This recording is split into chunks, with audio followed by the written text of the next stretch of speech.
Hello दोस्तों and welcome to the channel. दोस्तों, जैसे आपको पता है कि हम structure of atoms and nuclei इस चैप्टर को आज से स्टार्ट करने वाले हैं।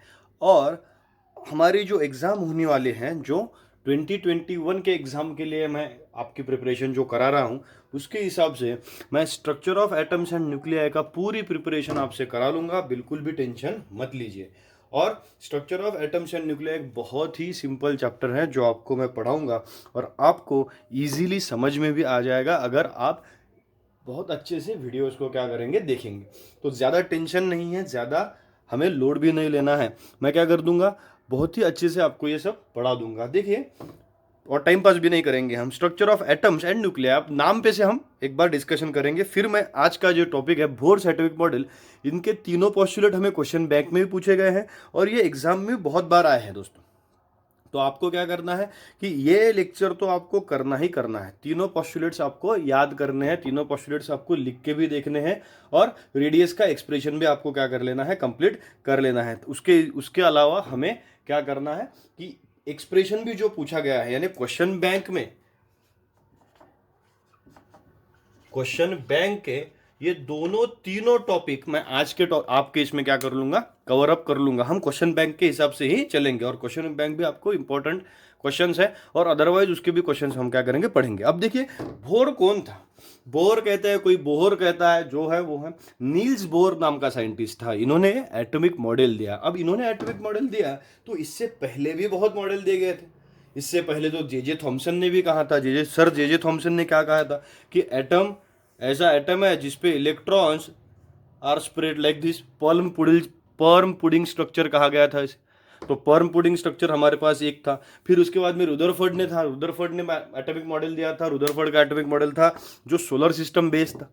Solar system based electronic atomic model उन्होंने दिया था कि उनका कहना था कि यहाँ पे समझ लीजिए न्यूक्लियस है तो ऐसे ऑर्बिट्स आगे आगे चलते रहेंगे। लेकिन बहुत सारी ड्रॉबैक्स के बावजूद उनके एटॉमिक मॉडल जो रिकॉग्नाइज हुए थे, उनको ब्रेक करने के लिए सबसे अच्छा इलेक्ट्रॉनिक और एटॉमिक मॉडल हमें दिया था नील्स बोर ने।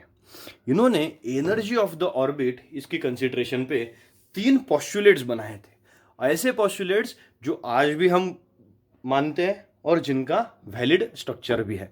तो पहले पोस्टुलेट्स देखते हैं तीनों, और ये तीनों पोस्टुलेट्स ही बोर के एटॉमिक थ्योरी है।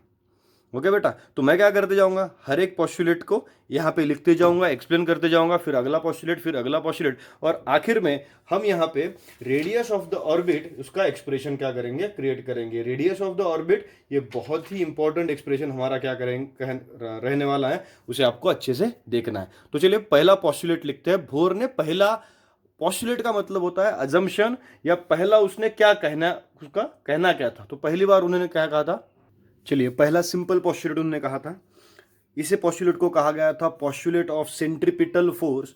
और उन्होंने कहना था that electrons revolve around the nucleus in a circular orbit. और सर्कुलर ऑर्बिट में अगर वो रोटेट हो रहे तो उनका जो नेसेसरी सेंट्रीपिटल फोर्स है, that centripetal force is provided by the electrostatic force of attraction between electron and nucleus. यानी इनका कहना था कि समझ लीजिए हमारे पास ये न्यूक्लियस यहाँ पे है, आपको डायग्राम निकालने की जरूरत नहीं है, लेकिन एग्जाम में अगर निकालेंगे तो इसका इंप्रेशन बहुत अच्छा जाएगा। तो निकाल लीजिएगा। तो ये इलेक्ट्रॉन है, electron revolve around the nucleus in a circular orbit and the necessary centripetal force यहाँ पे it is given by the electrostatic force between electron and nucleus. तो सेंट्रीपिटल फोर्स हमने कह लिया mv² is equals to electrostatic force. दोनों तरफ हमने electron ही consider कर लिया, क्योंकि प्रोटॉन और इलेक्ट्रॉन का चार्ज हमने सेम ही होता है, इधर का पॉजिटिव इधर का नेगेटिव है सिर्फ, बट मैग्नीट्यूड तो सेम ही है। तो हम क्या कहेंगे कि mv² is equals to electrostatic force कितना बन गया बेटा, m1/4πε0e²/r²। तो ये हो गया पहला पोस्टुलेट, याद रखना है। और पहला पोस्टुलेट किसके बारे में था, इलेक्ट्रॉन का रोटेशन एंड उनका कौन सा फोर्स, सेंट्रीपिटल फोर्स, कि कौन दे रहा है, force of electrostatic between nucleus and electron. ये था फर्स्ट पोस्टुलेट। फिर सेकंड पोस्टुलेट के बारे में डिस्कस करते हैं। सेकंड पोस्टुलेट मैं इसको पूछता हूं तो आपने लिख ही लिया होगा। सेकंड पोस्टुलेट क्या है, सेकंड पोस्टुलेट उनका है अकॉर्डिंग टू एंगुलर मोमेंटम, कि अगर रोटेशन वहां पे है, इलेक्ट्रॉन अगर खुद के रिवॉल्यूशंस में भी घूम रहा है, अराउंड द न्यूक्लियस भी घूम रहा है, तो उसका एंगुलर मोमेंटम कैसा है? तो उस पर सेकंड पॉस्टुलेट था, उसका नाम है पॉस्टुलेट ऑफ एंगुलर मोमेंटम। देखिए बेटा, सेकंड पॉस्टुलेट था। सेकंड पॉस्टुलेट बहुत ही इंपॉर्टेंट पॉस्टुलेट है, जो पॉस्टुलेट एक्सप्लेन करता है कि स्टेबल ऑर्बिट्स कौन कौन से हैं और उनकी स्टेबिलिटी कहाँ से मेजर कर रहे हैं नील्स बोर भाई हमारे, कि उन्होंने कहा कि इलेक्ट्रॉन सिर्फ ऐसे ऑर्बिट्स में जाएगा जहां angular momentum of electron will be integral multiple of h upon 2 पाई। देखिए उन्होंने क्या कहा है, उन्होंने ऐसा कहा है कि कोई भी इलेक्ट्रॉन अगर है वो स्टेबिलिटी अटेन करेगा, यानी विदाउट रेडिएटिंग एनर्जी ऐसे ऑर्बिट में जाएगा जहां पे उसका एंगुलर मोमेंटम, यानी हम एक्सप्रेशन बनेंगे angular momentum of electron, angular momentum of electron कैसा है? इंटीग्रल मल्टीपल, यानी एन, किसका इंटीग्रल मल्टीपल कहा उन्होंने? एन h अपॉन 2 पाई। h अपॉन 2 पाई का इंटीग्रल मल्टीपल अगर उसका हमारा एंगुलर मोमेंटम आता है, वैसे ऑर्बिट में ही इलेक्ट्रॉन जाएगा, यानी इलेक्ट्रॉन स्टेबली मूव करेगा या स्टेबल हो सकता है। ऐसे ऑर्बिट्स को उन्होंने कहा, क्या कहा? स्टेबल ऑर्बिट्स कहा। यानी स्टेबिलिटी ऑफ इलेक्ट्रॉन उन्होंने सीधी सीधी किससे जोड़ दिया? एंगुलर मोमेंटम से जोड़ दिया। और एंगुलर मोमेंटम का वैल्यू हमारे पास तो पता ही है, angular momentum is equals to I omega is equals to N H upon क्या लिख सकते हैं हम? 2 पाई लिख सकते हैं। ओके या आई ओमेगा के लिए हम क्या इक्वेशन लिख सकते हैं? M we are is equals to N H upon क्या लिखेंगे हम? 2 पाई लिख सकते हैं। एंगुलर मोमेंटम एल है बेटा, एंगुलर मोमेंटम आई ओमेगा भी लिखने के बजाय, आई ओमेगा तो आप लिख ही सकते हैं, हम क्या लिख सकते हैं? R cross p, P is linear momentum. ये आपको इजीली समझ में आ जाएगा कि P के बजाय एम भी लिख लिया, आर ऐसे के ऐसे लिख लिया, या आई ओमेगा भी आप लिख सकते हैं। I omega in terms of rotational motion, ये in terms of linear motion, in terms of moment of inertia, in terms of mass. But M we are is equals to N H upon 2 pi, this a proper structure. ये एक proper equation है हमारा second postulate का, जहां पे n क्या हो सकता है हमारा? n is considered to be the principal quantum number, या n is the number of orbit. तो स्टेबल ऑर्बिट कौन सा है? ऐसा ऑर्बिट, स्टेबल ऑर्बिट है यानी क्या है? जिसमें इलेक्ट्रॉन है और जो एनर्जी रेडिएट नहीं कर रहा है, जो स्टेबल हो चुका है। स्टेबल यानी जो सिर्फ उसी ऑर्बिट में रहना चाहता है। तो कौन सा ऑर्बिट कहा उन्होंने? कि in such orbit, such that in orbits in which angular momentum of electron is an integral multiple of h upon 2 pi, h upon 2 पाई का इंटीग्रल मल्टीपल जो जहां आएगा वहां पे हमारा सेकंड पॉस्टुलेट क्या कहता है? इलेक्ट्रॉन रोटेट होगा। और थर्ड पॉस्टुलेट उन्होंने कहा, ये आप लिख लीजिए बेटा, इंपॉर्टेंट पॉस्टुलेट है, ये फॉर्मूला भी आपको क्या करना है? याद ही रखना है। और थर्ड पॉस्टुलेट था अबाउट पॉस्टुलेट ऑफ एनर्जी, कि अगर इलेक्ट्रॉन अनस्टेबल है तो इलेक्ट्रॉन क्या करेगा? जंप करेगा from higher energy level to lower energy level. देखिए उन्होंने क्या कहा था, देखिए क्या था? When electron jumps from higher energy level to lower energy level, क्यों जंप करेगा भाई इलेक्ट्रॉन? उसको एनर्जी लूज करनी पड़ेगी ना स्टेबिलिटी अटेन करने के लिए। तो ऐसा अगर उन्हें करना है तो when it jumps from higher energy level to lower energy level, it will emit energy, और जो इमिशन है एनर्जी का वो हमेशा होगा इन टर्म्स ऑफ फोटोन या in terms of h mu लिख सकते हैं। यानी हम अगर कह लेंगे कि E n minus E p, E n minus E p is equals to h mu, यहाँ पे ई एन कौन सी एनर्जी लेवल हो गई हमारी? Higher energy level, okay, and E P हो गई lower energy level, lower energy level. तो यहाँ पे ये जंप हो गई from higher energy level to lower energy level.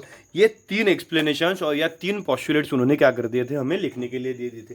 अब बेटा इन तीन पॉस्टुलेट्स पे से हमें अलग एक एक्सप्रेशन निकालना है, जो आपके क्वेश्चन बैंक का बहुत ही इंपॉर्टेंट एक्सप्रेशन है और आपके एग्जाम के लिए भी, जो है रेडियस ऑफ द ऑर्बिट की कैलकुलेट करनी है हमें। कि रेडियस ऑफ द ऑर्बिट क्या करेंगे? तीनों इक्वेशन का यूज करेंगे और रेडियस ऑफ द ऑर्बिट का इक्वेशन क्या करेंगे? प्रूव करेंगे। मैं बताता हूं आपको कैसा प्रूव करना है, मेरे साथ में ही हम क्या करेंगे बेटा? प्रूव करेंगे। बहुत इंपॉर्टेंट एक्सप्रेशन है radius of the Bohr's orbit का। चलिए एक्सप्रेशन स्टार्ट करते हैं। Expression for radius of Bohr's orbit question bank का इंपॉर्टेंट क्वेश्चन है। हमने क्या कंसीडर कर लिया, consider an electron revolving around the nucleus in a circular orbit of radius R where M will be the mass of electron.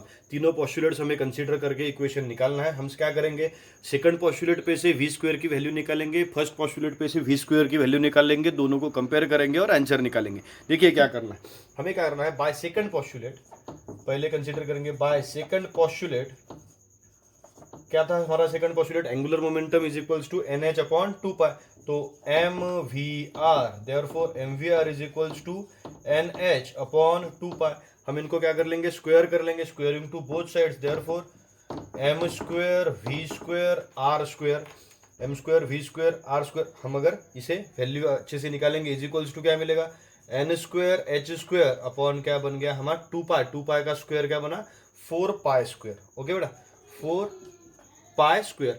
हमें यहाँ पे कौन सी वैल्यू निकालनी है, हमें वैल्यू निकालनी है वी स्क्वायर की। Therefore V square, value of V square will become, pen बदल के लिख लेते हैं, therefore V square is equals to क्या बना, N square H square upon 4 pi square M square R square. This is the value of V square जो हमें क्या करनी है, यूज करनी है। This will be our equation number 1।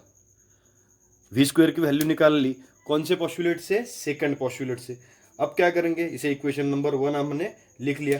Consider कर लीजिए फर्स्ट पॉस्टुलेट कर लीजिए, कौन सा पॉस्टुलेट कंसीडर कर लीजिए, first postulate. By first postulate, by first postulate, देखिए वो कितना आसान कर ले रहा हूं आपके लिए। फर्स्ट पॉस्टुलेट क्या करना है हमें, सेंट्रीपिटल फोर्स का इक्वेशन था M V square upon R is equals to 1 upon 4 pi epsilon 0 E square upon R square. Okay, E square upon R square. R क्या होगा यहाँ पे आर कैंसिल, यहाँ पे आर कैंसिल, यानी क्या मिल गया हमें, V square is equals to 1 upon 4 pi epsilon 0 E square upon R M.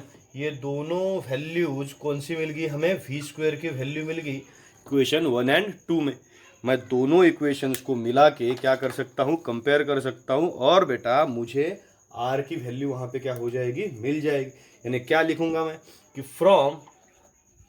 From equation 1 and equation number 2, देखिए हम क्या करेंगे, कंपेयर करेंगे। सीधा सीधा कंपैरिजन के लिए मैं क्या करूंगा, दूसरे पेन से लिखता हूं ताकि आपको समझ में भी आ जाए। कंपेयर कर लीजिए, फर्स्ट इक्वेशन क्या है, N square H square upon 4 pi square M square R square is equals to, इधर क्या मिला है 1 upon 4 pi epsilon 0 E square upon R M. देखिए बेटा अब बराबर एक आर कैंसिल नहीं होगा और एक आर की वैल्यू हमें क्या हो जाएगी, मिल जाएगी। यानी जो जो कैंसिल हो रहा है उसको पहले शांति से देखेंगे।